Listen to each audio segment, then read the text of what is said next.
Call this meeting of the Region 12 Board of Education to order. I apologize for everyone to keep them waiting here, but it's a public meeting and we can't start until the announced time at 7 o'clock. So sorry about that. I'd like to ask our secretary to please determine a quorum by calling the roll. Sure. Joe Abdallah. Here. John Bonito. Greg Kava. Here. Victoria Thalen. Stephanie Kolnick, I'm here. Angela Macchiarulo. Alex McNaughton. Justin Ongley. Here. Jen Pody. Jane Sargent. Pete Tagley. Mary Weber. I guess we have a quorum. We've got the whole group, so that's good. All right. I'd like to now move on to item B on the agenda, which is a recognition of visual art students.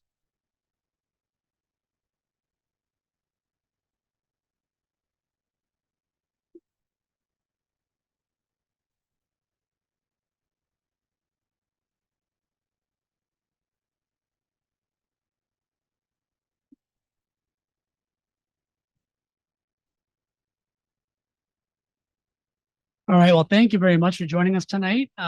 Tonight is a very special night where we'd like to honor a group of exemplary students who have produced some outstanding art that was chosen to be displayed over at the central office as part of our rotating collection. This took a lot of time and some careful curation from our art department to choose these students, and we have quite a wide variety of students from grade 7 all the way through 12. So I think it was interesting to see that there's such diversity in the students selected. The first piece of art is from Alice Blinn. She's a senior at Chippewa in the intermediate drawing and painting class.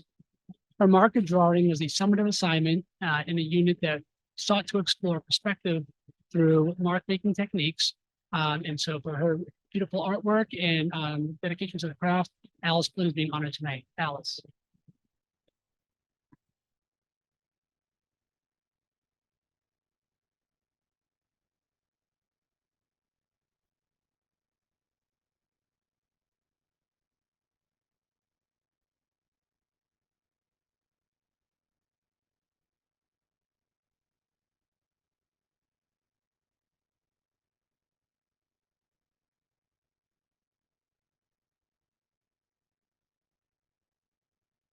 And we'll ask all of the recipients at the end just to stick around so we can get one group photo with students and their awards.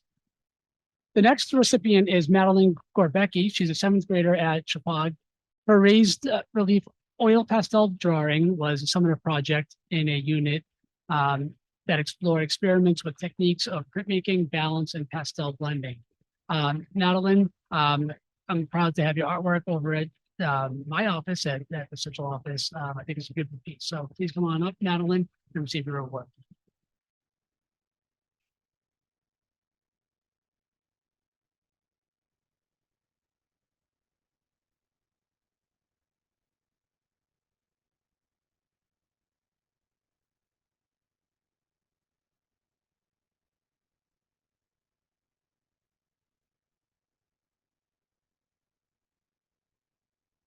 Our next piece of art is from Catherine Ramsey. She's a junior at Chippewa, and she is currently taking intermediate photography. In this summer piece, she explored the concept of abstract photography beyond the objective reality using compositional techniques. And again, we're proud to have her artwork displayed over our central office, Catherine Ramsey.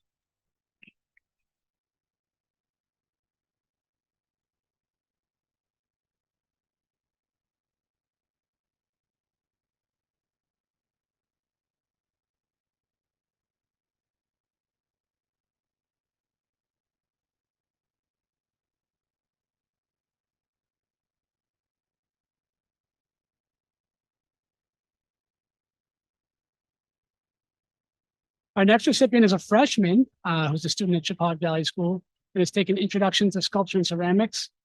It's Ellis Solomon. And in this interim skill builder class, students synthesize explorations of textures, effects on clay while creating a slab dish. Ellis had a very fine piece and rose to one of our award winners. So Ellis, please come forward and receive your award.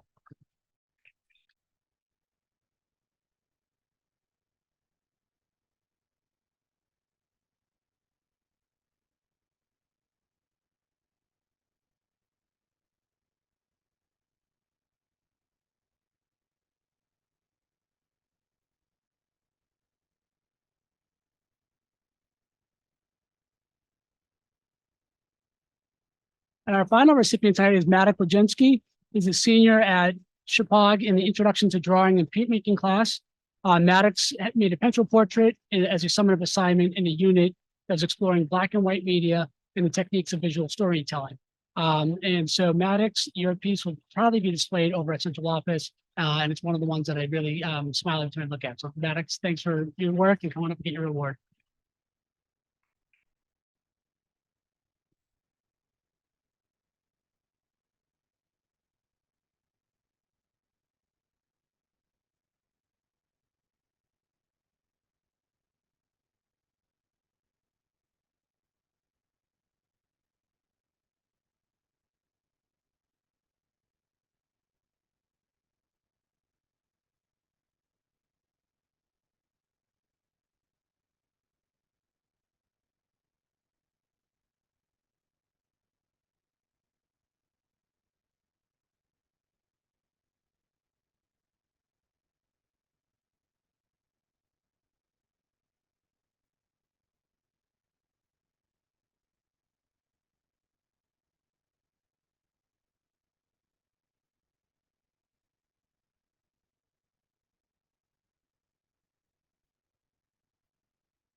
I have one question I'm curious as to how that effect is achieved.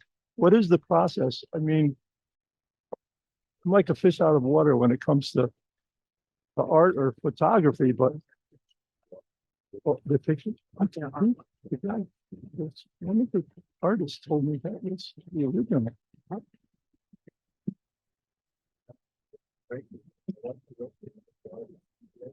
Uh, Yeah, why don't we do that? We're going to take a short adjournment here, and we're going to invite our artists and residents to come up and tell us about their pieces. And, be interesting to see. So we're temporarily adjourned here.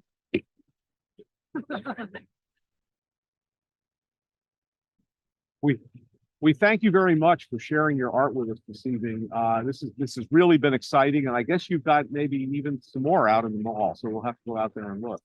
But thank you so much. This has been a treat for the board, and folks, support these kids. The arts is very important. It's critical, and Chicago is a place for it. So we're glad you're here, and glad you're making use of these opportunities.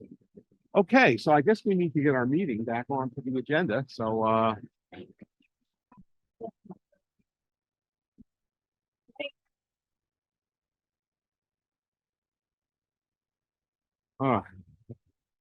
okay.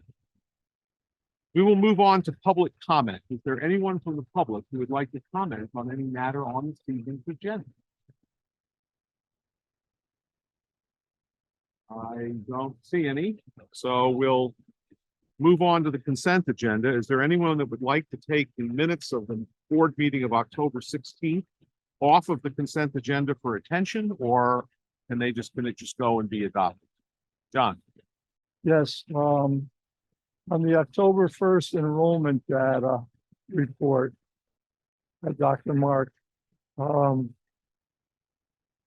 it states that the enrollment breakdown this year for our 797 students is 570 students from the sending towns. I think that's supposed to be from in district. It's quite a ways down.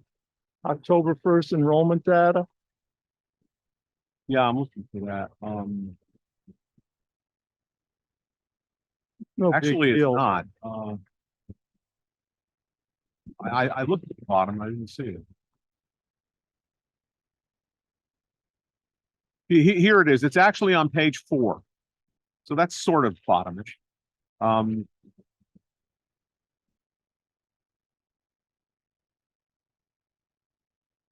Yeah, I would say that we don't have 570 kids from the same.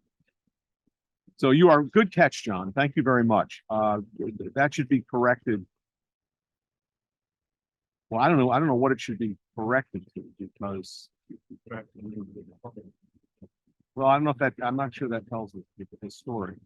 Because there are two, when you look at the total number of 797, that includes tuition in students as well. Yeah, that actually is 227 tuition in, 570. Okay, so 570, it should say are from Bridgewater, Roxbury, and Washington. And then there are 227 tuition in students all told. Okay.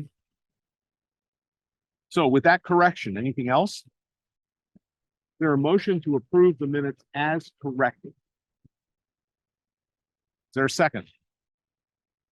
All those in favor, please signify by saying aye and raising your hand. All those opposed, please raise your hand and say nay. All those abstaining, please so indicate. No one abstaining, so those are unanimously adopted. Thank you, John. Good catch. Reports and recognition. I think the superintendent has a lot more, so I'm going to pass on my report. All right, well then I'll go ahead with mine. This seems to be almost an evening of the arts. We had the art presentations from the students earlier, but then we also want to share that Chappaqua Dramatics opens their play, The Canterville Ghost, on Friday, November 17th. They also have shows on Saturday, November 18th, and a matinee on Sunday at 2. Tickets are available for the show.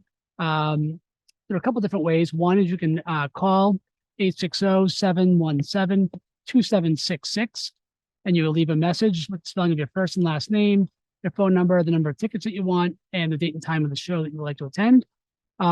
Also, there's a website that we'll share on our district site and on our social media. It's a long site, so I want to read it off, but it's chappaqtickets.wix, and there's a little thing there. So you can also order them online. General admission tickets are $10 for adults, $5 for seniors and students, and those are payable at the box office, cash or check only. And before each show, the box office will open for ticket sales 45 minutes prior to the performance. Can you tell us, I know the matinee is at 2. What are the evening performances? The evening performances on Friday and Saturday are both at 7:00 p.m. Okay, thank you very much. Also tomorrow, there's no school for students. It is a day for professional development. And so we have a whole host of PD opportunities for our teachers to come together and learn and hone their craft and a variety of different areas. Thursday, November 9th, we have an agri-science open house. This is open for prospective students, the community, the current community, anyone who would love to come out and see our facilities, learn about our program is welcome. We have activities and all kinds of fun planned for that evening. So please come out and join us Thursday evening, starting at 6:00 for the agri-science open house. On Friday, November 10th, there will also be no school, and it's Veterans Day. And so that means that on Thursday of this week, we will be having a number of Veteran Day assemblies and celebrations in our schools. November 13th is a PTO meeting for Chappaqua families at 6:30 p.m. And on November 16th at 7 p.m. is the National Honor Society induction ceremony. So really looking forward to that. That's a special night every year. And National Honor Society induction will be on Thursday, November 16th at 7:00 p.m. This is the time of year where we get to share some exciting updates about athletics. I've been to many Chappaqua athletics this year, and it's been a wonderful season for many of our teams, but in particular, our field hockey, boys soccer, and football all are enjoying strong seasons. Field hockey will host the CIAC state tournament game on November 7th at our Berkshire League champion team. Is the number 3 seed in the tournament, and they will host an opening round games into the higher seed against number 19 seed Stafford at 2:00 at Chappaqua on the 7th. So it's kind of an early start, middle of the day. Our boys soccer capped off an exciting season, winning the Berkshire League in the finals last week. Friday night, they had a game at Nonawag under the lights. It was a nail biter at the beginning, 1-1, but they were able to pull ahead and win it 4-1 in the end over Northwestern. We're hoping to get an opportunity to face Nonawag again and get some revenge for 2 losses, but we'll still take the win over Northwestern for the league title just the same.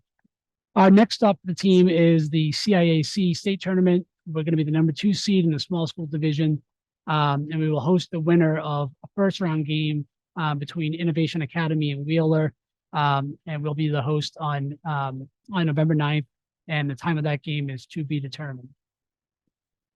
Our football team played on Thursday night, and they also notched yet another victory, and they remain undefeated on the season. So we don't want to jinx it, but it looks like the Northwestern Workhorses might be headed to another state Super Bowl this year. Vicky, I'm not trying to jinx it, but I just want to share that it looks like we might be headed there. They've had a great year. Well, now you've officially jinxed. But it's been a lot of fun being at those games and seeing Victoria and Angela over there cheering on their boys. It's been a great season. I wanted to share and update the board and the community that we've had our primary priorities, which are these community conversations that we've been hosting at the elementary schools. We had our first one last week at WPS. Attendance was light, but I think it was a great conversation with those who did show up. The topic was elementary facilities. We're going to do the same thing at the other 2 elementary schools. This Wednesday will be a booth at 6:30. Again, the topic will be on elementary facilities. Everyone is welcome, parents, the community, all should come out and learn and let us learn from you. And then we're heading over to Burnham School on Tuesday, November 14th at 6:30. And again, all are welcome. It'll be Wednesday at Booth and then Tuesday at Burnham. So just make sure that you mark the calendars. At Burnham, it's November the 14th, Tuesday, 6:30 p.m. And we will have childcare. We have volunteers from Chappaqua will be pitching in with that. We'll make sure that we have students coming. There's a little bit of a cross wire over at Washington, but we'll make sure we have students at the other 2. As I said, Veterans Day is Friday, the celebration of it. And so all of our Region 12 schools will have assemblies and activities planned to honor our armed services and veterans from the area on Thursday. We actually have a Monday morning huddle with all of the principals, and they were sharing their plans for the assemblies, and I think that they'll be wonderful. So look forward to some updates and photos in the near future. I wanted to share an update on academics. Right now, there are 3 major activities underway in the area of academics. The first is adding the secondary curriculum to our district's website to make it easier for our families to access. And so that project is underway right now. We have a system called Atlas Rubicon, which is a online system. And so we're working on linking that to our site so that you can log on to Atlas and look at our curriculum maps for the secondary level. And our teachers will be updating those as the year goes on. We also have been piloting a textbook series that is one of the 7 approved science of reading options that's allowed under Connecticut state law. I recently sent out a survey to our teachers to get feedback and decide what our next steps will be. So be on the lookout for an update there.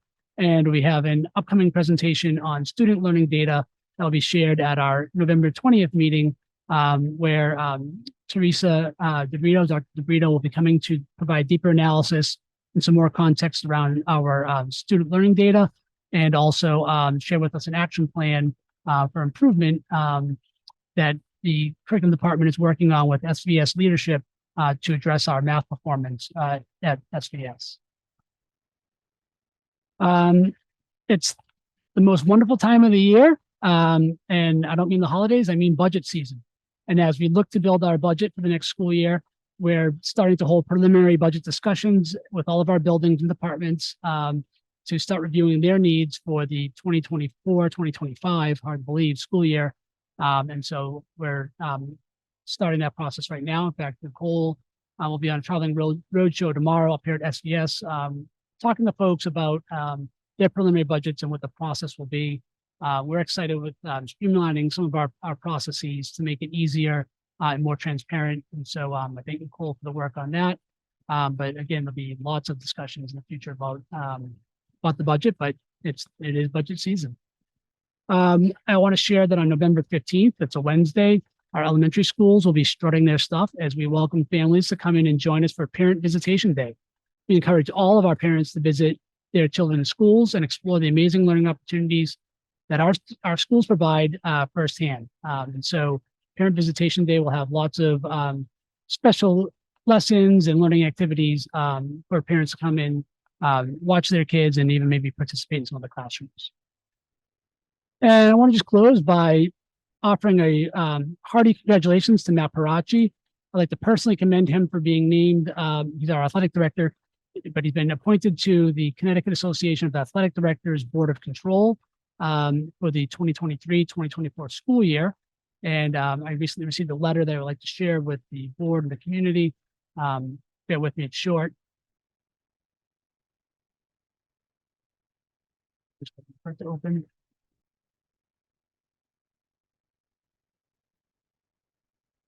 I shouldn't. Because I have the connection here. All right. It says, "Dear Dr. Goslin, it is my pleasure to inform you that Matt Parachi has been appointed to the Connecticut Association of Athletic Directors Board of Control for 2023-2024, where he will serve as the season's limitations consultant. Matt has been selected from a pool of over 200 athletic directors across Connecticut for his knowledge, professionalism, and his ability to share valuable insight on numerous topics that could affect positive change for athletic directors, coaches, and student athletes. As a board member, he will be representing your school as well as other schools within your region, voicing opinion on various issues specific to the administration of high school athletics. The CAAD board has the ability to weigh in and provide sound vetting for all CIAC rules and regulation changes. We model and foster high standards of professionalism, proficiency, and ethics, while encouraging and supporting strategies that promote the widest student athlete participation with the highest possible academic and sportsmanship standards. I want to personally thank you for supporting your athletic director as he begins his term on the Board of Control so that he may attend our important board meetings and provide valuable input on behalf of your school and others in your region of the state. Sincerely, Fred Balsamo, Executive Director." So again, congratulations to Matt. Being selected out of 200 athletic directors is quite an honor. And I know that he's very well respected amongst his peers. And I think we're lucky to have him as our AD here in Region 12. So congratulations to Mr. Parachi. And then one other update on personnel. I just want to share that we have an appointment of a building substitute at Washington Primary School, Stacy Sipko, and we're excited to welcome her aboard and welcome her to the WPS community. And that concludes my report. Okay, any questions? All right, just a quick question. When do you think we might have, expect to have the curriculum fully on the website? We don't want to tell parents that. Yeah, I mean, I had a conversation this morning with Dr. DeBrito about that. She feels that we could probably do it within a week or two. I mean, we literally could flip the switch and have it on tomorrow. But she was asked by teachers to just let them have an opportunity to verify that all of it is accurate and is aligned to current practices. So this is something that is a kind of a legacy product that has been continually revised over time. And so there's a lot of information in there. So our teachers just wanted to make sure that they could clean out any information that maybe is not accurate and make sure that they're up to date and it's consistent with where they are right now in the instruction. Okay. Alex, treasurer's report. I'm afraid I have nothing to report. We have not had an F&O meeting since our last meeting of here. And the only thing on the treasurer's report is I have been delinquent and not gotten over to the central office to sign some paperwork, which I will hopefully do tomorrow.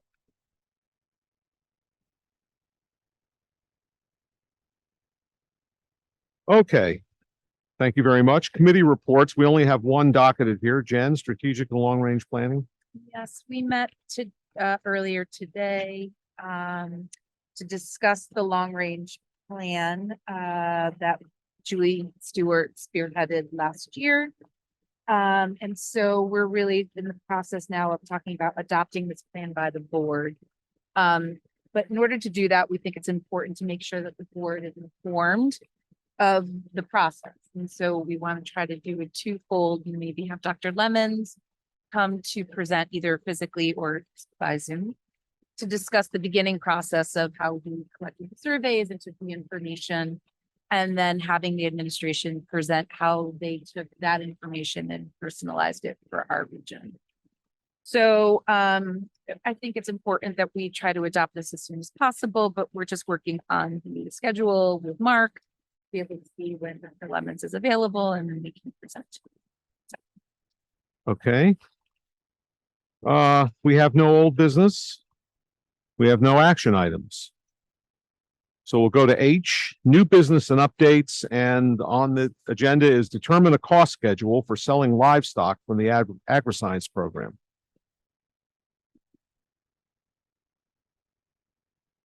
Yes, there's a list that was circulated, I think, just around 3:30 today.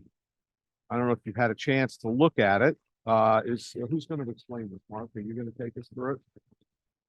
So I think Nicole and I can certainly tag team it, but it's something that we've been talking about for almost a year.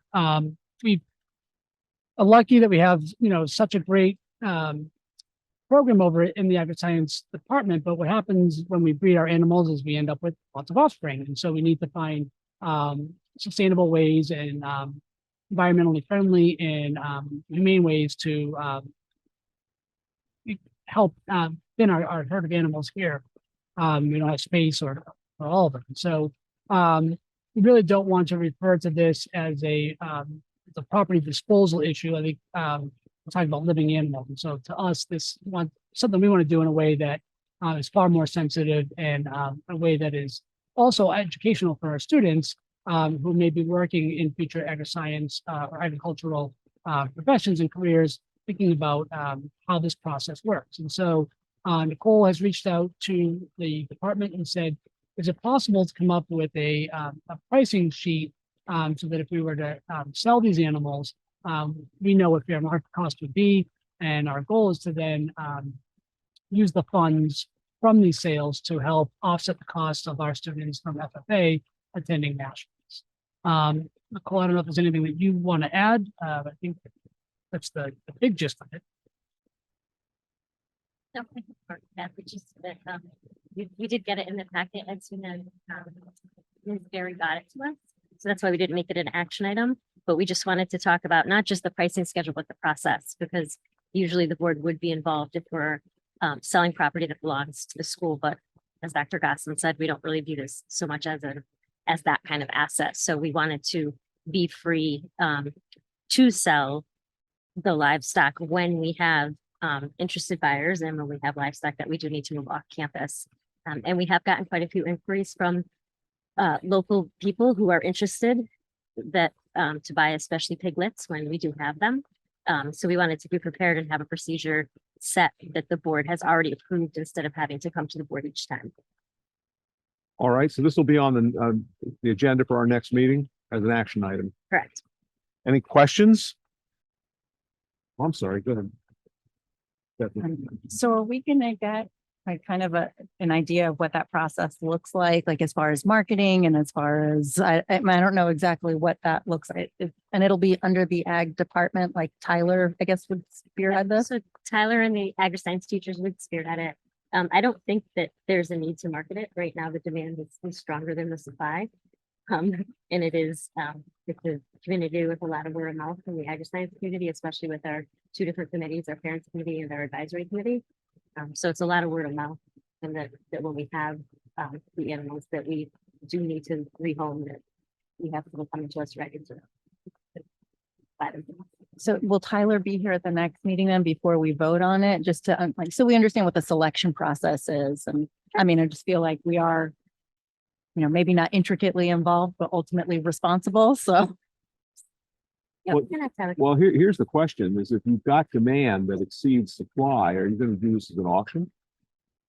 I will ask Mr. Cummings what his plans are. Yeah, I think they should give that some thought because, you can't just, I mean, if you had to go out there and beat the bushes to find something to take a given animal, I could understand. But if you're going to get, people are going to be generally a little bit concerned if there isn't a fair process to. I also think that Mr. Cummings will probably share with you that their is also a barter system in play because there are times when we send our animals off campus for the summer. And someone may be willing to take those animals and care for them over the summer in exchange for offspring when they arrive. Okay, well, I'm sure he'll explain that to us when he comes next meeting. Jen, I'm in favor of this as long as we just make sure we don't sell peppermint patty. That's not for, okay, John? Just, so if I'm understanding this correctly, we can just sell these animals to anyone without any regulations or laws or?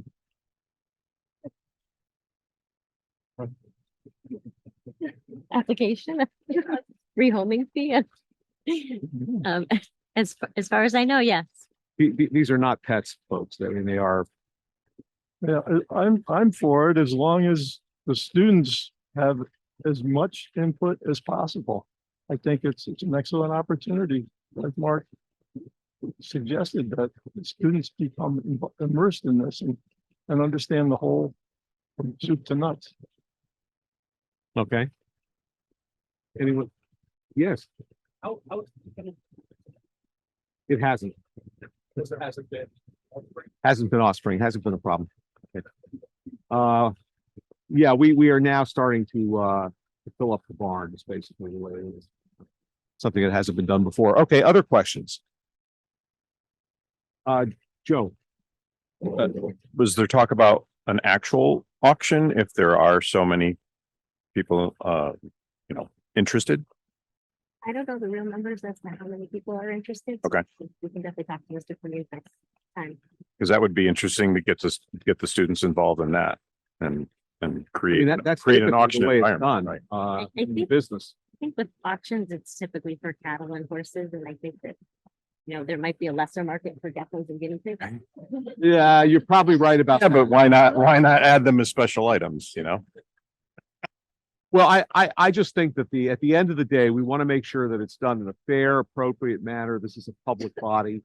And we need to make sure that we do things in accordance with high levels of fairness. So I'm sure that we will, knowing our people.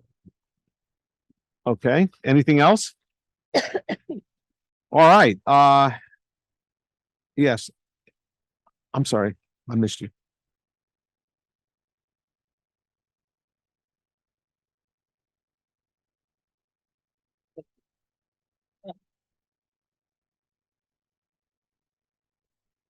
Okay, so I had the opportunity through my office to go to the Catherine Violet Hubbard Center in Newtown, the sanctuary that was named after Catherine Violet Hubbard, who was one of the kids tragically lost at Sandy Hook.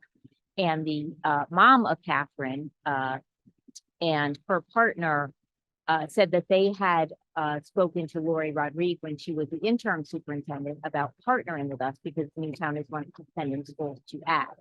So I spent the day there cutting down pollinator plants, and they were telling me about a professor of botany from WestCon that is doing some study there. And we started talking about ag and the community service hours that they need, which is 150 a year. That's a lot. So they would love to come up and meet with either the board or meet with Mark or Greg and Tyler or whomever and try to get some sort of a partnership going.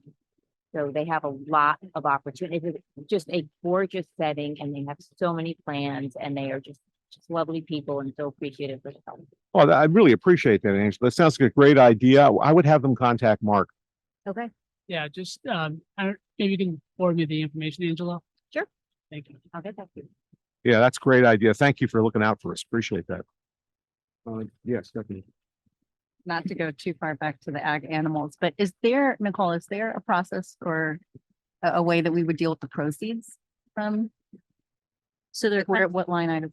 so the request from AgriScience is to set those proceeds aside for FFA in the FFA activity account. Mhm. So used to offset the costs of the kids going to national convention every year. Okay, that's like a student activities account specifically for. Mhm. Got it. Okay. Yeah, I don't know whether you need anybody's okay state for that, but it seems to me if we know how much is the money it's being sold, we could, I mean, we could just agree to cover those costs. So I'm sure there's a way to do it. Okay, good. Excellent. Okay, anything else? Well, if there's no objection, I would declare this meeting adjourned at 7:47.